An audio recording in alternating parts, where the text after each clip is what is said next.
Amma bu iki insanın biri-birinə qarşı olan nifrəti uşağa öz təsirini göstərir.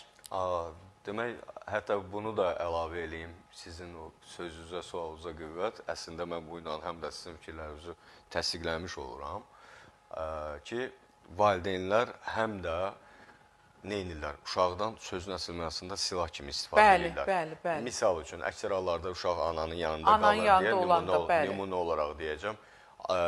Uşaq anada qalırsa, ana uşağı göstərməməklə, ata uşağa aliment ödəməməklə sanki bir-birlərindən acıq çıxırlar, qisas çıxırlar.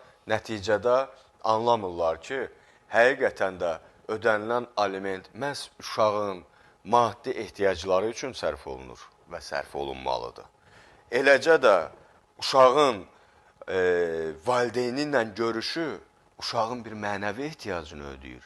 Bax, bunu bəzən valideynlər anlamır, nəticədə həqiqətən də ortada qalan, əziyyət çəkən və ən böyük travmalar alan da uşaqlar olur. Siz bilirsiniz ki, mən hüquqşünas olmaqla yanaşı həm də mediatoram və mediasiya proseslərində rastlaşdığım cümlə nədir? Soruşanda ki, niyə boşanırsınız? Biz yola getmirik, xasiyyətimiz tutmur, uşaqlar böyüyür və artıq uşaqların yanında mübahisə etmək istəmirik.